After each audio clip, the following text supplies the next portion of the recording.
Meatloaf. Oh, hi. Welcome. Welcome to Sidetracked with Pete and Robbie. I'm Pete. And I'm Robbie. Hey. Welcome to today's episode. So basically what this show is all about is just two guys, two mates talking about music together. You know, we have some guests on, we play some music. Sometimes we have some live performances as well. And it all backs up with Robbie's fantastic chatting tracks with Rob Burgess. Oh, thank you, Petey. Tell us a little bit about that channel, mate. Okay, so what's my channel about? I just, as you know, I love music, hence the stuff behind me and Funko Pops at the minute. I look at, I do deep dives into records. I do reaction videos to songs that have just been released. I interview some musicians every now and again, which I've got to do more of, actually. I've not done it in a while. And yeah, we do the live streams with you. Sometimes I jump on and just talk about things that are relevant at the time. And we're going to discuss one of those a little bit later as well. And yeah, it's just a music channel for people that love music, want to find out about it. And, you know, if you just like music and want to watch some interesting stuff, I think it's interesting, you know, come in and check it out. It's wicked. But I can attest to that. Oh, thanks, man. I just love music. So it's just great to be able to sit and talk about music and look at music from a different angle. And what's nice is you can agree and disagree, and it, you know, it doesn't matter. As long as, you know, it doesn't get daft, we can disagree with each other and it's still fine. Yeah. So, you know, a bit like our working relationship. Behind the scenes, we're like steptoe and son. We can't stand each other. We can't be in the same room. Hate each other. That's why I'm remotely. He lives right next door, but we don't see each other. I'm in the next room. But yeah, thanks for tuning in for this week as well. And don't forget, if you want to contact us, message us on whatever social media you're on, and hopefully it'll come through and we can put you on the screen and say hello as well. So, yeah, definitely join in and say hello, mate. Come on. Absolutely. And I was going to say, obviously, we've got a lot of guests and the music today through Petey's shows. Do you want to say what your show is? I do an independent music show called Unknown Sounds. Now, it's an audio show, so you can get it on podcast and Mixcloud and all that kind of stuff. Basically, it's just music by independent, unsigned bands and solo artists who send us the music themselves. So it's not through promoters or record companies. It's just the musicians themselves. I like to say that we represent those without representation. And we've expanded that too to some interviews. So we do some interviews on Unknown Sounds on YouTube with those artists, and they usually play some songs. It's some videos. It's a lot of fun. It's a lot of fun. And of course, we do Sidetracked with Pete and Robbie, which I think we're going to do one soon, aren't we? Oh yeah. Well, we did one last week, so they can't say we're not getting their money's worth because it is free after all. So that's it. Yeah. People can't moan. Anyway, should we carry on as we always carry on and talk about what album we've been listening to this week? Do you want to go first, Pete, as ever? Okay, mate. Yeah. This album from 1987 is a classic. Wow, cool. Excellent. Oh, N.W.A. You know, they say that these guys were ahead of their time, and they definitely were. Even with their name, you know, their name is it's from the future actually, because it was N.W.A.'s Nickelback was awesome, and they didn't even know that Nickelback was gonna get together. You know, amazing. But yeah, this album is fantastic. It's, you know, it broke all kinds of records. It broke all kinds of stereotypes. It's amazing. It is. You can't really play much on the radio or on the shows because there is a lot of swearing, but it's fantastic songs like Straight Outta Compton, of course, you know, Love the Police. Not exactly that. But yeah, really great stuff. If you can get by the cursing and the misogyny and the violence, it's really great. And of course, they're not called Nickelback. No, they're actually called 9 White Accountants. They're amazing. I mean, I've not seen the film, but the film's obviously been about, hasn't it? Straight Outta Compton, which is really good. But you're right; it's a great social commentary to be on Black American youth in 1988, wherever it was. Yeah, 84, and it started the careers of so many greats like Dr. Dre. Yeah, Ice Cube. Easy was in there. Yeah, really great stuff. And in the film, Ice Cube's son plays Ice Cube. Oh, does he? Yeah, he looks exactly like him when he was that age. Have you seen the film? Have you watched it? Oh, yeah, fantastic film. You know, of course, it takes a lot of liberties, but yeah, it's really entertaining. So it's not one of those films where it's like Rocket Man, where it's a musical. Is it actually just a bio? Unfortunately, no. Oh. You hear some of the songs as they're recording them. But, yeah. It's basically just documenting how they saw how it started and why and all that. Right. Okay. Yeah, really good. I mean, I love it. I used to play it all the time, and it's sampling as well. The use of samplers in a way where it changed the sample and didn't actually just copy it and go, Yeah, exactly. They use it properly, which is really wonderful. It's a great album. We must say, if you're checking it out, we're going to have links in the description for these albums at the end. If you've got children, though, do not put it on around kids. Because I think it was one of the first ones that had the explicit lyrics logo on it, wasn't it? Yeah. Yeah, because it is quite brutal and all that sort of stuff. And there's a lot of effing and jeffing in it now. It makes you wonder, now they're all older and parents, if they would re-record it again with the same vigor, or would it be, Well, they've changed so much now, haven't they? Yeah. He's a movie star, isn't he? Yeah, true. Yeah. Straight out of the kitchen. Yeah. Hey, I've got a little version of a song that's not on this one, but see if you can recognize this song. I'm only going to play a couple of seconds of it. Okay. You ready? Yeah. Alan, help! Nope, that's not it. Woke up quick at about noon. Just thought that I had to be in Compton soon. I gotta get drunk before the day begins, before my mother starts bitching about my friends. About to go and damn near went blind. Young niggas on the path throwing up gang signs. I went in the house to get the clip with my Mac 10 on the side of my hip. It's a great version of that song, and you know what? I can't even remember the name of the song. Oh, really? But yeah, check that out. They're called Double Star. I think they're really a lot of fun. Do a lot of things. Fantastic.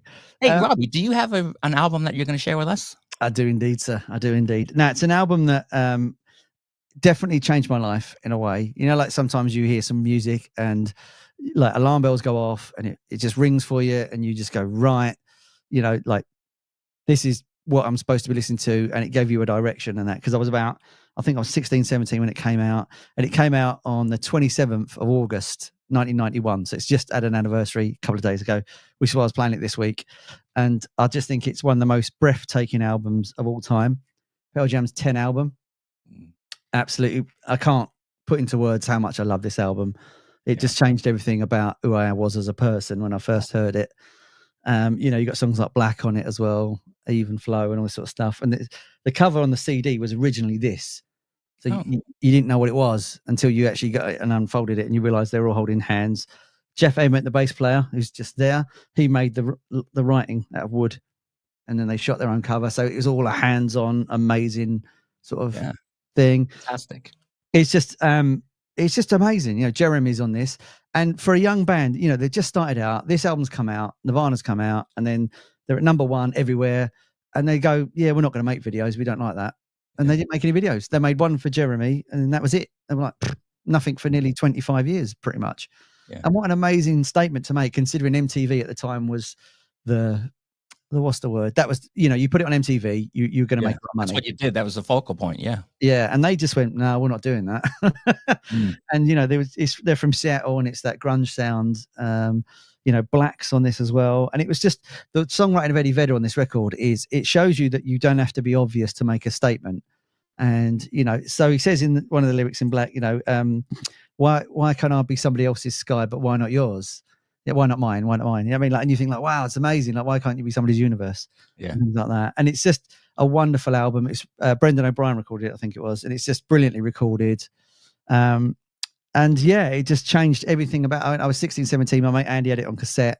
He said, listen to this. I played it, and it just blew me away straight away. And I was like, because at the time in England, especially, there was a lot of dance bands around. It was dance and pop. And then you just had the rise of the boy bands, like Take That was slowly creeping through as well. And there was a lot of that sort of Stockake and Waterman process music and things like that. And then this literally comes in and goes, no, sod off.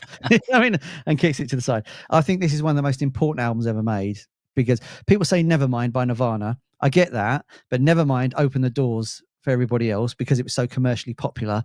But this is where it was at for me. This is the one. And I just think it's amazing. You got Even Flow, Jeremy Alive on it. It's a lot of it is about Eddie's dad as well. Like Alive was basically he didn't know his dad was his dad, if that makes any sense. He had a stepdad, but he thought it was his real dad. And then he found out his real dad was alive, and he went to see him, and he was dying. So hence the lyrics, your real daddy was dying. I'm sorry you didn't see him. It's all autobiographical as well. Yeah. And then you sort of listen to it in that depth when you find out later on what actually happened. And it's just a mind blowing album. You know, links in the description later on. Yeah, definitely.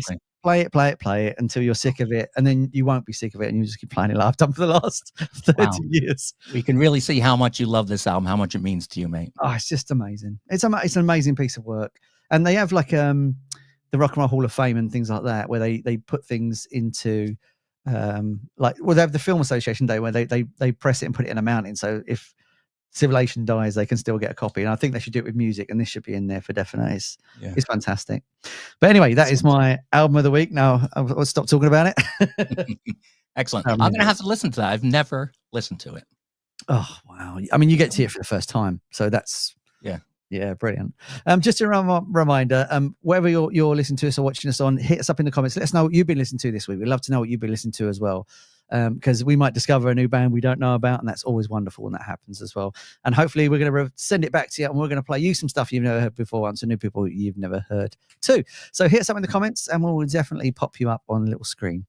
Right, shall we play a video? Yes, let's play a video by our guest tonight. They're called Bamboozle. Fantastic band. This is from their album Retrograde. It's a wonderful song. Here we go. Here's Daddy's Girl.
Wonderful stuff. Excellent. Fantastic. That's and wonderful. Here they are now, right?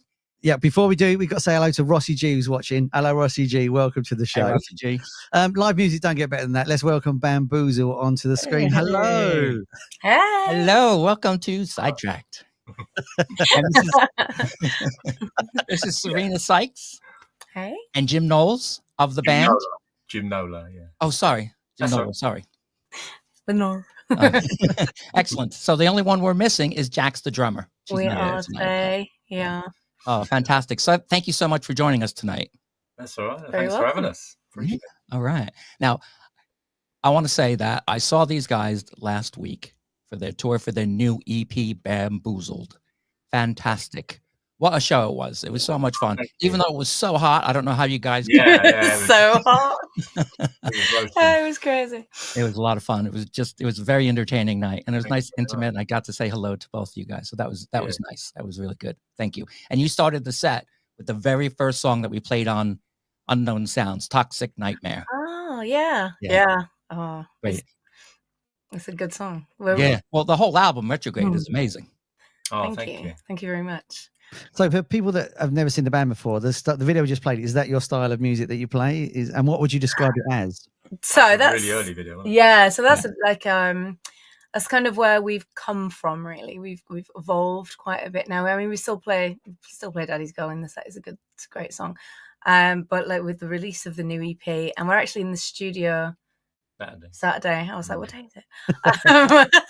We're in the studio again Saturday recording some new stuff, which is again another step in the evolution. So but it's sort of our roots are kind of rock and roll rockabilly with some, got a few other influences, sort of alt rock and it's some pop sometimes, but blues. We just like music. Melting pot of music. It is. Yeah, I mean, just watching that video there, clearly that was all just live for those sessions. But There's a few clangers in there. But... I was listening back and oh god, it's all live, and I think that was quite an early. Like that song was quite new to us. It was really new. Time. Yeah, we hadn't recorded it or anything. Because I noticed we played totally different things to it, but. Yeah. And I saw you played your solo, Jim. Got to the end, and I went, yeah. I think I forgot half the words in the beginning as well. I was just like, oh. Well, they didn't know it until now, but it's a fantastic sound live as well. And if people go to your show, is that the sort of sound they get? That sort of live set? There is some of that. Again, like for now, things are evolving, so there's a lot of work in progress. We have taken a step from there since that's quite early Bamboozle, and there's going to be more to come. So yeah, fantastic. Yeah, more of an evolution. The new EP Bamboozled has 4 songs on it, doesn't it? Yeah. Rockin' Man. Yeah. Yep. Jim, your love song, which you redid. My love song to beer. That's it. Ice Cold Beer. Fantastic. It sounds so great and crisp on the new version. It's fantastic. But then you've got 2 other songs which are quite unusual for Bamboozle, and I love them. I think they were the highlights of the show. Oh, thank you. Lead and Heathens. Heathens, yeah, cover of Heathens, yeah. Yeah. I just wish we had a video so we could play them, but they'll hopefully be coming at some point. We've got things in progress. Yeah. That's fantastic. I mean, the rockabilly style is, you go to lots of bands and see lots of clubs, and that style isn't really around that much. It's a brave move to do a band like that. Were you nervous about walking in the direction, or were you like, no, there's a scene for that, and we're going to go for it? There is a scene. Yeah, there's definitely a scene. And to be fair, for us, it was kind of a comfort zone because Jim knows the scene really well.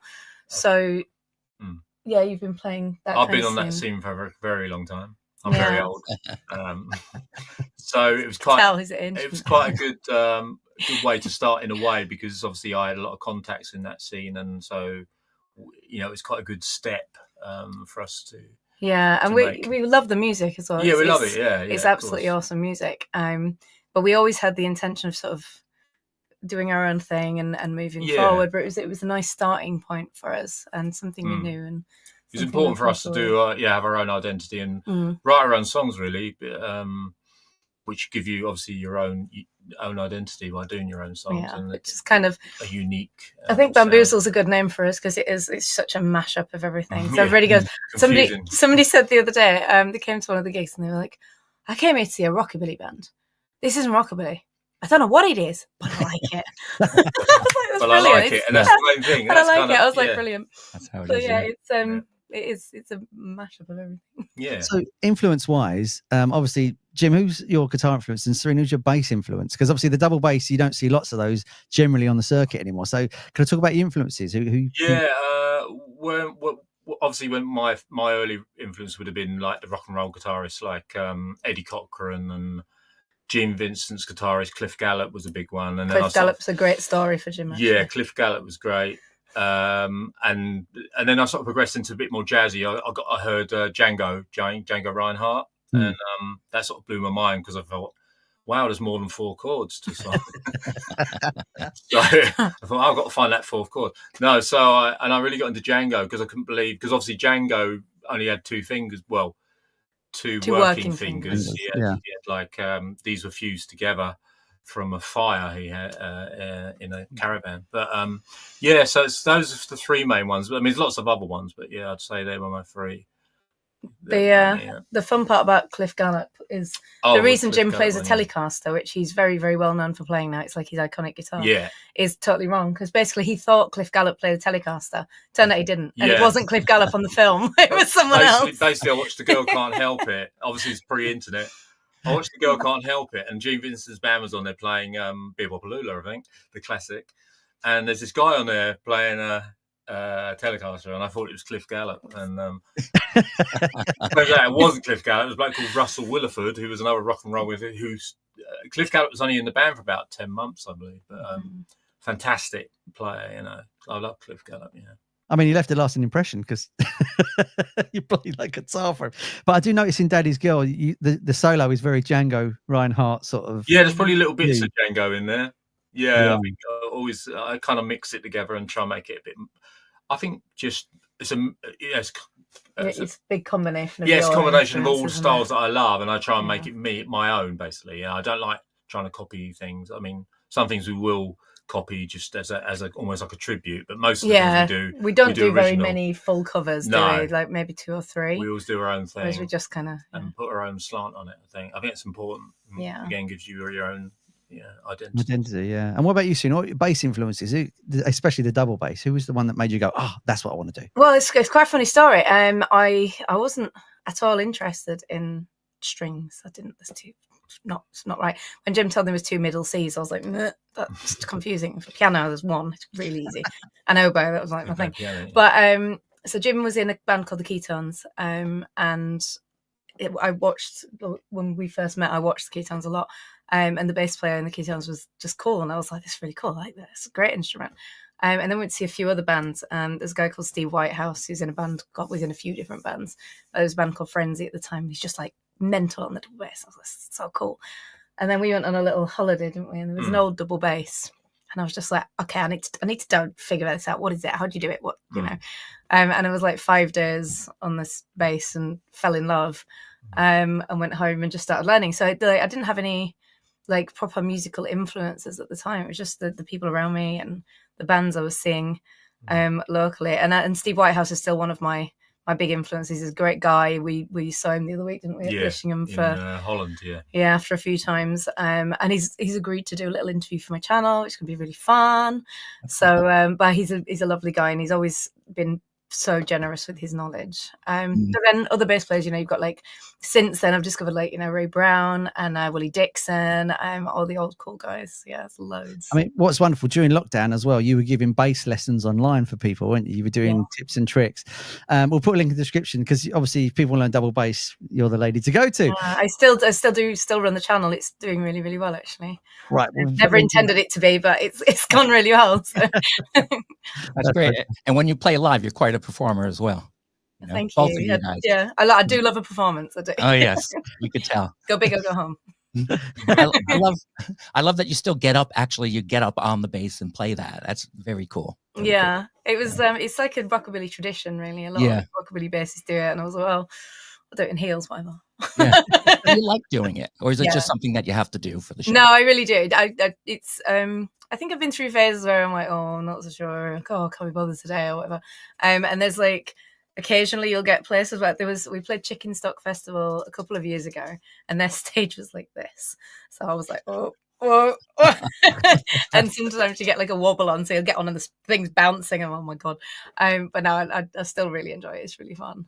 It's like another skill set because you got to learn to play and then you got to learn to play with acrobatics as well. It's Jim doesn't have to do that. He just I stood on my guitar and break it. He did stand on the double bass once, didn't you, in another band? I did another band and fell off. So it was like, no. Twisted my ankle. Wow. Put me off ever now, since. I fell in the drum kit. I'd pay to see that. I was in Germany. Luckily, there was a vet on hand, and he put my leg in a. It's not joking now. No, serious. He put my leg in a bucket. Everyone at the time, I couldn't get up, and everyone thought it was part of the act. They were going, you know, like, oh my gosh. So fun. I thought you meant he's going to take you in the field and go, look at the butterfly, Jim. Bang. Sorry. Put me down. Oh. Yeah. Oh. That's amazing. Is there, talking of the scenes, is it sort of bigger in England or bigger in Germany? Because I know you go to Germany quite a bit. Is Germany like the place to go for that sort of thing? Yeah, in Europe in general. I think Europe in general, yeah, like Holland, France, Belgium, Germany. Yeah. It's a huge scene over there, and it's brilliant. The audiences are great, and they're a little bit more open-minded than the UK. In UK, it's sort of like the rockabilly scene are quite, this is rockabilly and this is what we like. And you know, there's quite a few people who are branching out these days. I think they're realizing the scene's struggling a little. But in Europe, nobody cares. They're just like, oh, it's a double bass and you do this and that's great. That's rockabilly. We like this. Go. So yeah, they're really cool. We love we love all our audiences. But that's the British. They're just purists, aren't they? Right? So, no, they can be. I don't know. We've outed a few because you know we know we're not pure, and we've kind of won a few over. So yeah, that's amazing. Shall we play some music, Pete? While we've got our wonderful guests. Okay, let's play a video by a guy from Manchester. He calls himself a one-man band egomaniac control freak. I think we're a lot like that. We all are, aren't we? But this guy is called Bikini Test Failure, and the song is called But I Still Love You.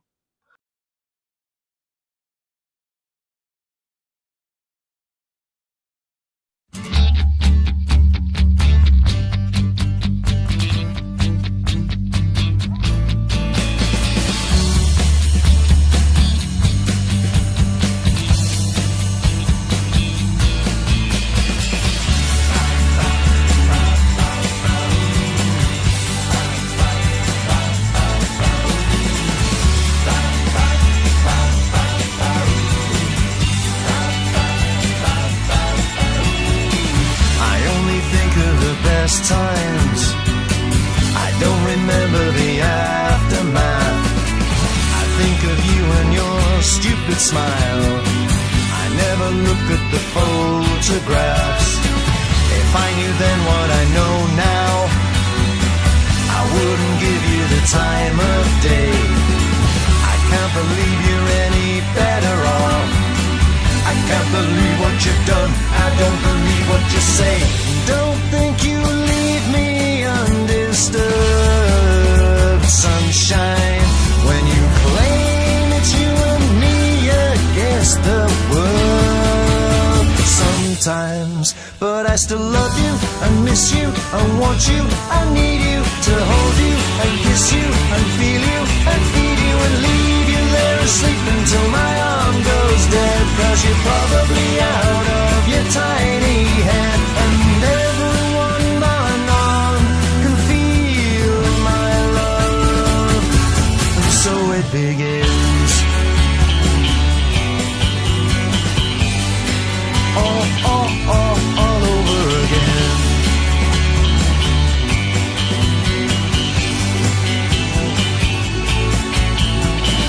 I can't believe you're still breathing. I wished you under a bus by now. I'm pretty good at the mind control. I must be losing my touch. I feel I'm letting you down. There's only so much of you to go round, sunshine. And don't think I don't hate you for it now. Sometimes, but I still love you and miss you and want you. I need you to hold you and kiss you and feel you and feed you. It makes me very happy, it makes me very sad. She's the kind of girl you dream of that you wish you never had. And wise words come too late. Wise words come too late. Everything's too late to save me now. And so it begins. So it begins.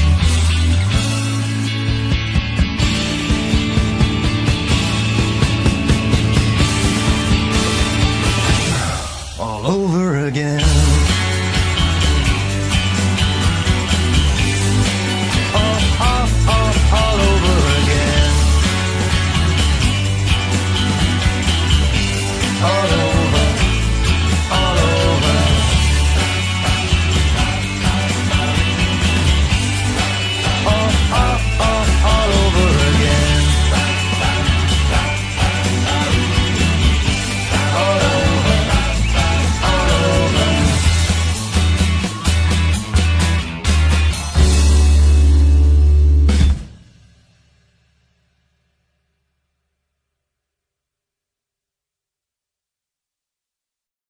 Yeah, really cool. Nice, wasn't it?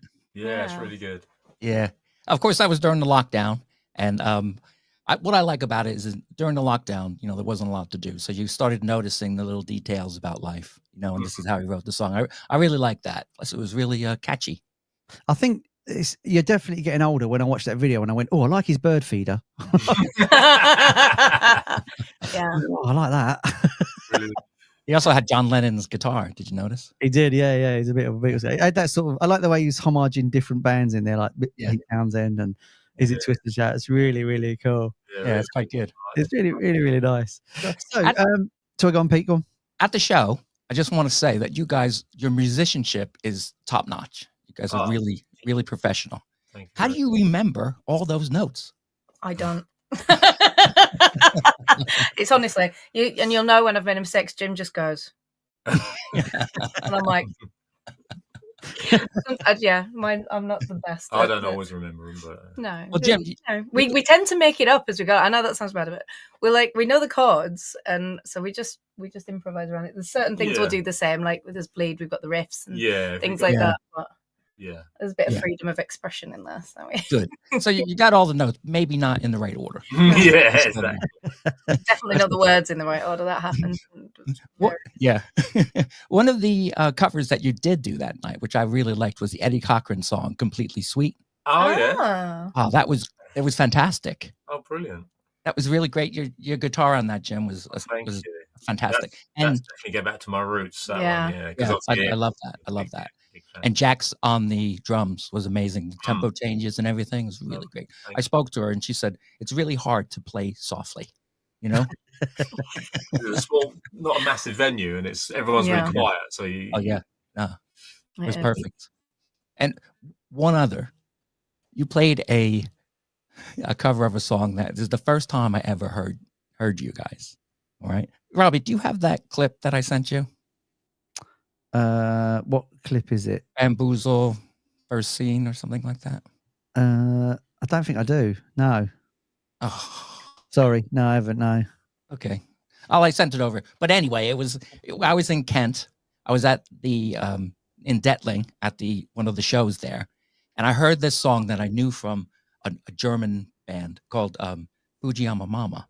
I was like, that sounds great. What is that? So I went over and I took a little video of you guys for about a minute. It was fantastic. And then ever since then, I was like, wow, this is great. And then about 2 years later, Serena sent me some music and I'm like, wait a second, I think I know these guys. And it was you guys. Amazing.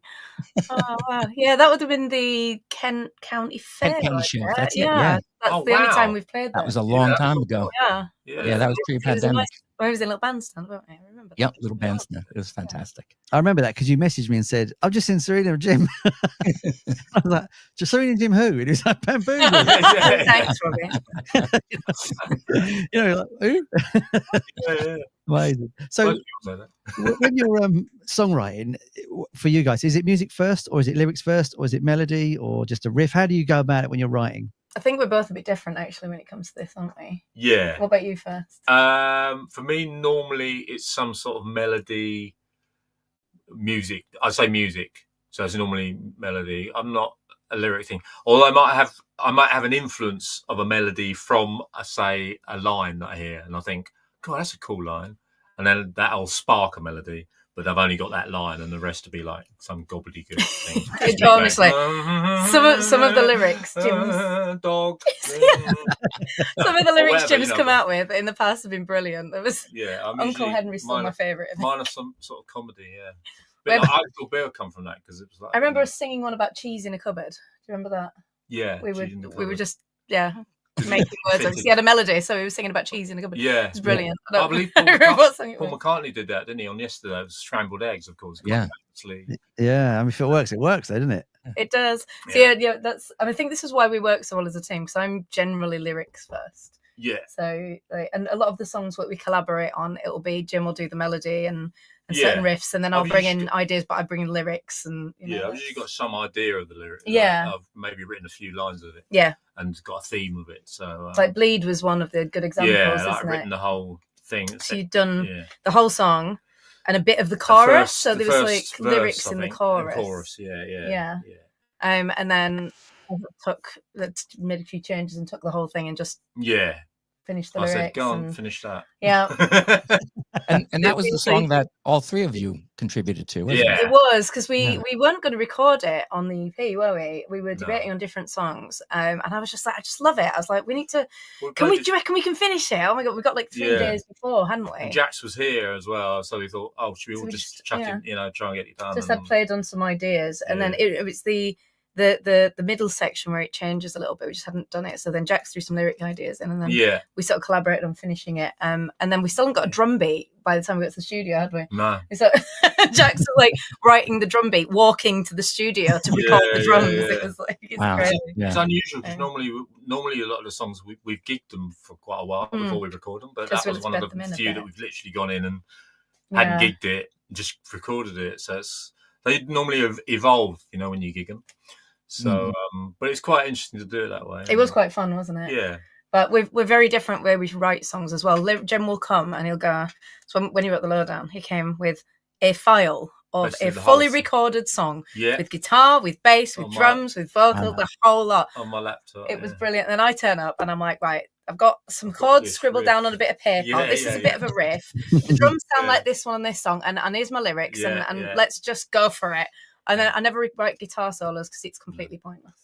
I have to do it. So it's just like, I'll write one and he'll do it better, so I don't bother. I just can't make it work with the song.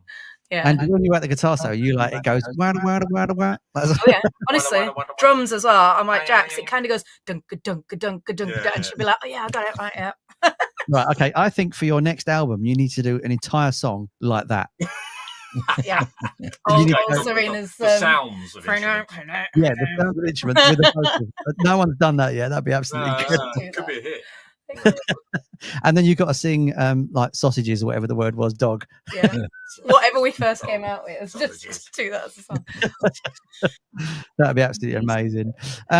Guys, thanks for coming on. It's been an absolute pleasure to have you here today. It's been brilliant. We're going to play another video of yours before we say goodbye. Which one we having, Pete? Heebie Jeebies. Gonna have Heebie Jeebies. So hang on. It's almost Halloween, right? Oh, yeah. Month after next, isn't it? Yeah, well, that will be.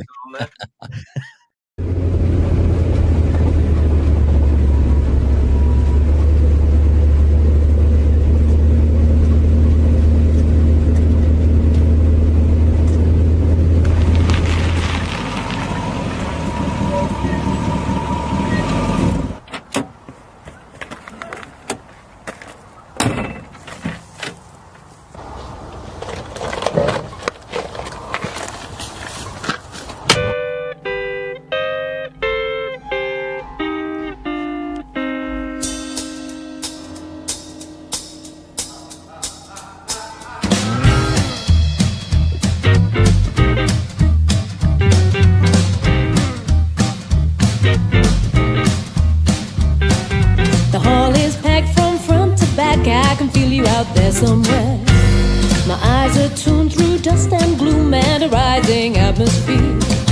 Spines of cold ripple through my soul. Your presence leaves a bitter taste. Fear inches down my spine. Oh boy, I need a sign that this isn't meant to be my fate. Give me heebie-jeebies when you look at me. Your stare just makes me cold. Give me heebie-jeebies when you look at me. It chills me to my bones. Oh, give me the heebie-jeebies in my darkest dreams. It's a dangerous game you play. You gave me the heebie-jeebies and somehow it seems your rule I must obey.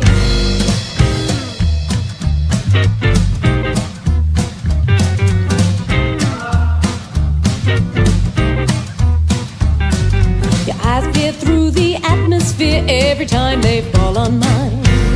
Shadows chase across your face beyond the crowd that you hide behind. Dark eyes hold my gaze, I cannot turn away from this ancient voodoo curse. Imprisoned in your vice, you got me hypnotized, reaching deep into my soul. Give me heebie-jeebies when you look at me. Your stare just makes me cold. Give me the heebie-jeebies when you look at me. It chills me to my bones. Oh, give me the heebie-jeebies in your darkest dreams. It's a dangerous game you play. Give me the heebie-jeebies and somehow it seems your rule I must obey.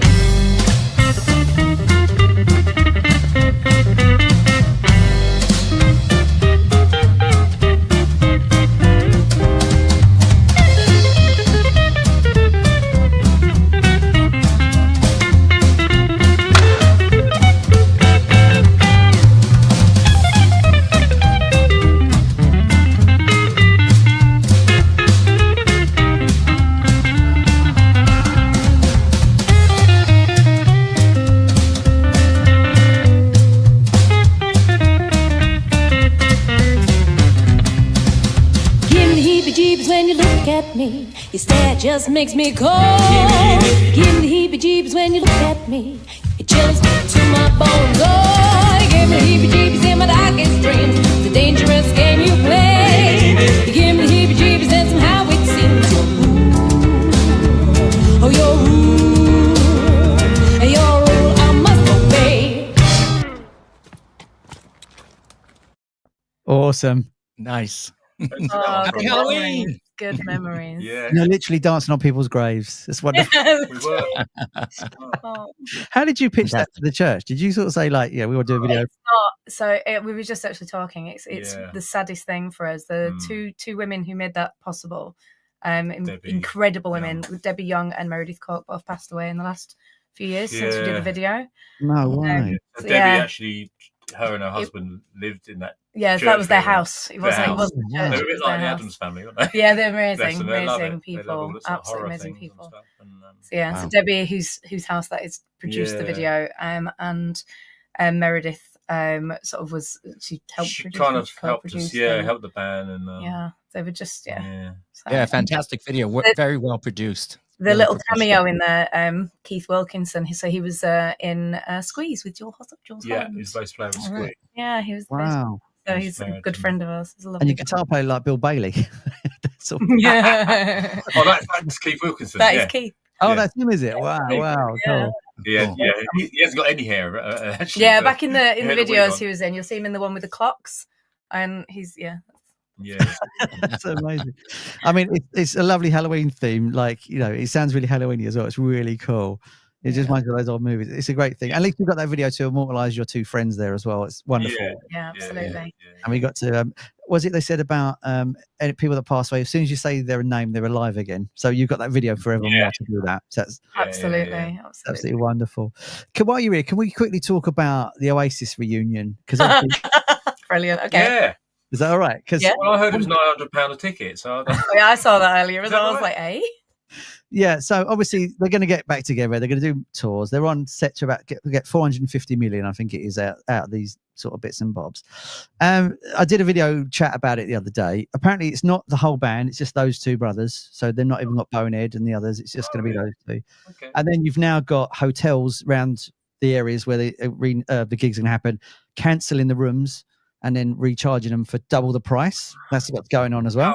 Outrageous. No. Yeah, this stuff's going on as well. So, you know, the thing I asked in the video the other day is it a little bit too late for Oasis to come back now? They're given their nearly 60, and you know, have they had their minute, and should they just leave it where it was? So my opinion, I don't think they should. I think music's music, and you know, it's great to do it. I think they might not want to milk it too much.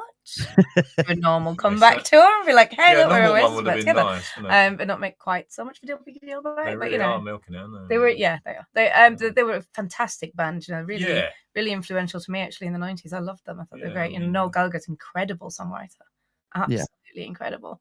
You know, but their little, you know, brother controversy is quite fun. But you know, That's the thing, though. Is it like Fleetwood Mac, where sometimes the drama outweighs the music? Is that where the problem is? I mean, yeah, if it was just Noel for me, I think it can't outweigh the music. 'Cause he's just phenomenal, absolutely phenomenal as a songwriter. There were some classics.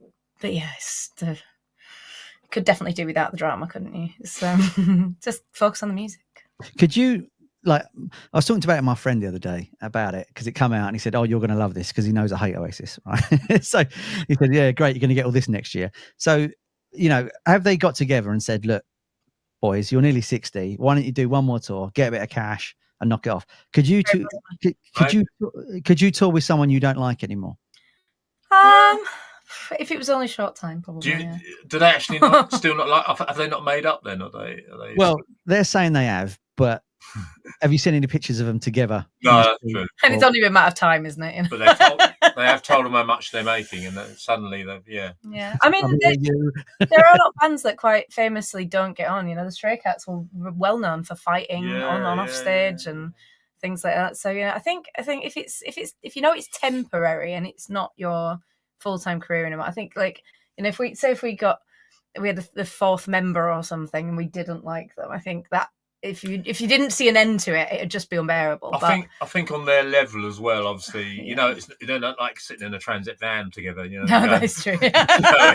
We do spend a lot of time in a van. They're going to be like, you know, it's going to be like he's going to come in his Rolls and the other whatever, in his Mercedes. Get flown in with the little helicopters or whatever. You know what I mean? Separately, anyway. So literally be that time on stage, and then they come off and probably go their separate ways. You know, but that's my sort of crisps. Hey, there are crisps there. Exactly.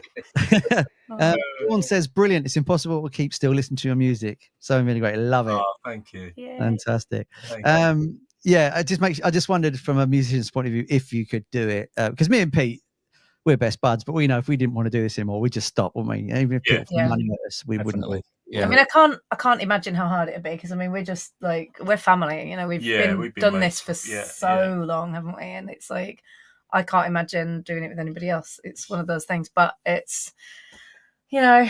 Yeah, I don't know. I mean, we've had our fair share of drama in the band, haven't we, over the time? Oh yeah, we've had So you know. Because it's like a marriage, isn't it? It's like you're with each other so much, you know. Especially when you go away, you know, you have to be with each other because you're traveling whatever, 4 or 5 hours in the van, setting up, doing the gig, going back to the hotel, then doing it again the next day, you know. So it's a lot of time together. But as I say, on their level, I can see how it's possible. Yeah, it's possible. I mean, because we've had some personality clash, haven't we? Which lasted quite a long time. Because obviously we've got Aaron, who my other half, who's with us all the time as well. So there's a lot of people, you know. We've had times when there's been 4 people in the band, and Aaron as well. So there's a lot of people to all get on, especially because we all tour in the van. There have been personality clashes over time. Yeah, but I reckon all bands have that though. They must all have that. But it must be, you know. I think you're right about the music. Our marriage is a band. Being in a band is like a marriage, because when John Lennon quit the Beatles, he said, "I want a divorce," didn't he? Same kind of thing. Yeah. As far as Oasis, I'm going to be completely blunt. I don't like Oasis. I think their music is they're definitely controversial, aren't they? I think their music is overrated. Their heads are I think we should call them the Sniper's Dream, because their heads are so big. You know what I mean? Ridiculous. They don't even need a target. I think they're really overrated. He wants to be John Lennon, which he's nowhere near John Lennon. No. And they talk about themselves like they're gods. Yeah. 450 million pounds? I know. That's insane. But people paying it, you know. See, I didn't know how much of it was like a show, you know, like they were just putting it on somebody. I don't know, but I mean, I did read somewhere that they thought they'd be able to sell more seats than Taylor Swift, which I did think was hilarious. Do you know, it's all that, isn't it? They're all it's always that trying to be one-upmanship on everything. I mean, they're not going to sell out Taylor Swift. They're just not going to outsell Taylor Swift. It's just not going to happen. That's insane. I mean, I don't think they were big in America, were they? Were they big in America? No, a little bit. No, mainly an English thing. Yeah. Someone said to me, "Are you going to go?" I said, "Maybe." It's been absolutely wonderful having you two on. We'll have links to your website and your music, and check them out and download them. The best way to reach you guys right now is at Linktree, Bamboozle Linktree. Yeah. Find all the information there. Yes, and the website will be back up in a couple of days. Yeah. Great. Awesome. Thanks so much, guys. Thank you. You've been amazing. We'll see you soon. Awesome. Thanks, mate. Thank you. Bye-bye. Fantastic band. If you ran to watch the videos earlier, absolutely brilliant stuff. Really, really cool. And some of it, you can't believe they're playing that live. It's so good. And in a room, really amazing and things like that. It's absolutely brilliant. So shall we talk about what we're going to talk about? If something's going to talk about that's not on my end, what was that? What were we going to talk about? Oh, have you ever heard of this band called The Beatles? I know of them. Yeah. Yeah. Well, they're they're from up north. Up north. Well, they used to play at this thing called the Casbah Club, and it was basically Pete Best's home, and his mom, made up the basement. In fact, the Beatles helped paint it because they wanted to play. So yeah, they played there many, many times, and it was kind of like a really historic place, And then they kicked Pete out of the band. But anyway, what they're doing now is Pete and his brother are opening it up as a Airbnb, as a B&B. Oh, cool. Yeah, so you can stay above the floor, the club, and then go down in it. And they're hiring Paul and Ringo to go there once in a while to play. I think they have to play twice a year. So they're contractually bound from the 1950s, are they? But the interesting thing about this is really weird. Pete Best's brother is really actually a half brother because we didn't know it back then. But Neil Aspinall, do you know him? Yeah, the roadie Stage manager, yeah. Beatles. He actually is Pete Best's half brother's father. Sister's roommate. So while this young kid was putting together this band and helping him out, he had an affair with one of the members' mother. Wow. I think we need to draw this out. So Pete Best plays the drums in the Beatles. Yeah. His mom is in the background, you know. Yeah. Okay. Yeah, I'll bring down some tea. She comes down with the tea. There's a guy standing in the corner, you know, Paul, you should play the guitar a little bit better. And then she looks over and sees Pete Best's mother and goes, and I have an affair. No way. I think you should say allegedly in case we get sued. Oh, this is out now. It's fact. His name is Rolf or something. Rolf Rogue Best. His name is, and it's known now that they are half brothers and they're doing this together to, you know. Okay, that's the weirdest story you've ever told me, but fair enough. It's true. Did you not know that? It's really weird. I think I heard a rumor, but I wasn't sure it was. Oh, it is true now. Yeah, those sort of things. Okay, fair enough. Yeah, I'll come out. Yeah, but so I want to go there. I think it's £200 a night for a room, which is not extortionist, you know. Well, maybe we'll go. £450 million. We'll do a review of it and we'll put it up and let people know what it's like and if it's good and things like that. It'd be really interesting.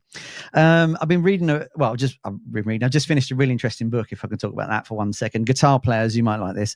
I just read Earl Slick's book from Bowie's guitar player, basically, and he talks about what's great about this book is some, you know, musicians want to start from the very beginning, like, you know, what they had for dinner when they were 5 and that sort of stuff. But Earl doesn't actually do that in this book. He pretty much goes from when Bowie hired him up until when he worked with other people up until recently, which is really, really great. It's an interesting book because, you know, he's a bit of a maverick in the fact that he's always done what he wanted to do. He never really cared about what people thought. He's the typical New Yorker that would go, you know, F you and walk off if he didn't want to do a session. Interestingly, he was saying that the Ziggy Stardust album, when that came out, he played some overdubs on it, and so it's not Mick Ronson playing on it. So he overdubbed it and he played on that, and he played on lots of Bowie's music. He worked with John Lennon as well. He played on Double Fantasy. And he played on a George Harrison album, I think it was. So he works with pretty much the remaining Beatles as well. I think Paul's the only one he's never done at the moment. If he does that, he's played with every single Beatle separately. And he did a lot of session work. It's just a really interesting book if you're a guitar player looking at it from the session side, because he basically works hand to mouth. So it's not like he's got a load of royalties to fall back on and things like that. Funkin' thing he's coming up. It's not that he's got a load of royalties to fall back on. So it's a really good book in the sense of if you like guitars and you like David Bowie, it's definitely interesting in that sense. If you want to know about what's it like to be a musician in the 60s and 70s, just touring and playing and then going from job to job, it's great in that fact as well. And like I say, he's very honest in it. He talks about how can we put it about getting banned, Powder, things like that. He talks a lot about Powder and how it affected his playing and how, you know, Bowie was heavily into Powder at the time when they were doing Young Americans and things like this and State of the Station, all that sort of stuff. So it's a very sort of, you know, open book, and I think it's really worth a read. I did the audio book. Someone was reading it for him, but you can sort of, you know, what's really funny about it? I can't tell if it was an American person doing an English accent every now and again, or an English person trying to do an American accent. Because when it was David Bowie's turn, he'd be like, "Hello, I'm David Bowie," and I said to him, "Earl, play the guitar." It's almost like some really bad East End gangster off a Saturday night movie. It was terrible. So, but I don't know which way round it is. Maybe there's American Pete. You should listen to it and say, you know, he's actually American doing English. Okay, yeah, I can't figure it out. But apart from that, it's actually a really, really interesting book. And if you've got Spotify, we'll put links. That's why I heard it on Spotify. We'll put links in the description to get the audio book and all that. But yeah, it's a great book. It talks about working with David Bowie and John Lennon and all the other people he's played with as well, which has gone completely in my head. But it's absolutely fantastic. Right, time is pressing. So shall we play another track before we go, Pete? Yes, let's play a track. Do you want to go into Triple Jack? Yeah, can do. Yeah, did you want to? Okay. Did they play an intro? Do you want the intro? So they sent us in this song and to Unknown Sounds, and when they did, he sent us a little intro. So we're going to play the intro first, and then the video. Okay, Triple Jack. I got to click 2 buttons, so bear with me. Okay, yeah. Yo, this is Shoes from Triple Jack, the Glasgow electronic rock band. We're a band that basically live to gig. It's all about playing live. It's all about the energy. Come and see us.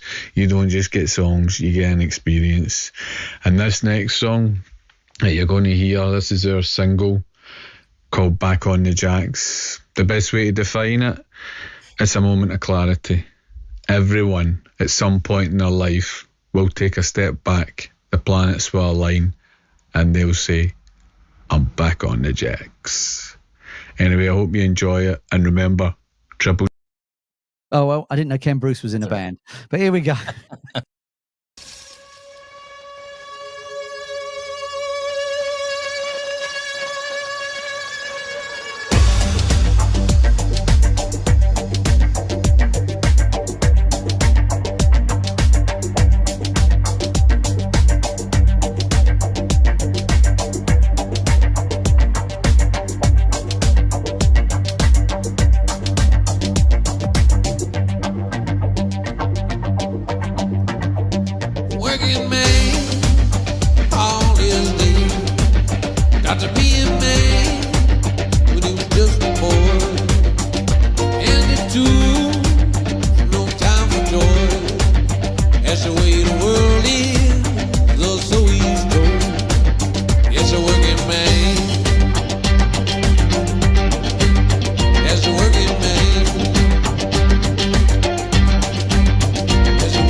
sow the seed.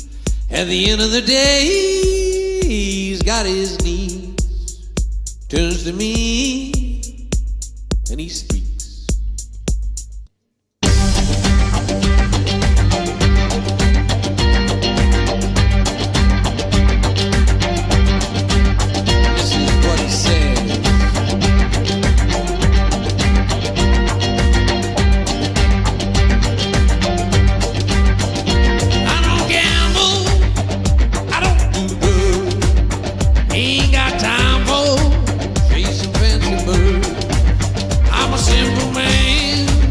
Let me do the man. Time don't sip by three, put it in a glass and add a dash. 'Cause I'm back on the jazz. Ooh, yeah, I'm back on the jazz. I'm back on the jazz. He's back on the jazz. I'm back on the jazz. Back on the jazz. Back on the jazz. Back on the jazz.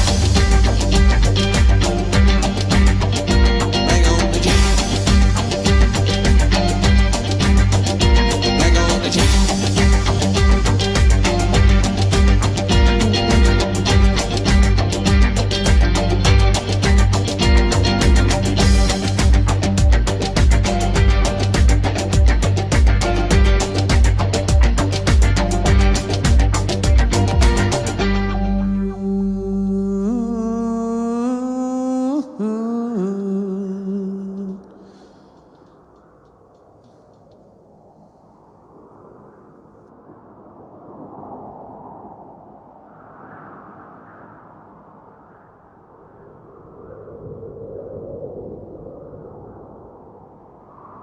Cool. I like that. Yeah, it's good stuff. Good stuff. It's like, it reminds me of the Alabama 3, that sort of electro, sort of folky, sort of almost churchy kind of stuff as well. Yeah. It's really, really cool. Right in the beginning, it sounds a lot like the Macarena. Hey, I just want to say, Mhm. we have somebody listening who doesn't speak up, but we know he's there. We just want to say hello to Alan. Yeah, hello, Al. Yeah, sorry, you're right. We've got to say hello to Al.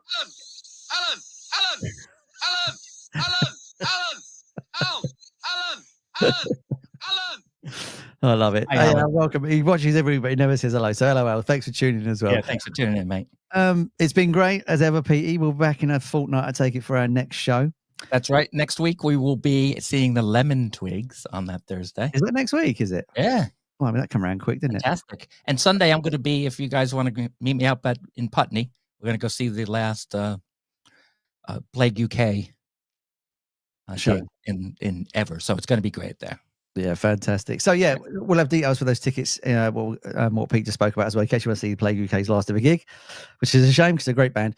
But anyway, subscribe to both of our channels, to all the channels, find all the socials, come and say hello, message us, send us songs. We'd love to have you on if you're a band and talk about music and let us know what you're doing, because that's what this is all about. So yeah, thanks for joining us, and we'll see you on the next one. hello. Ta-da.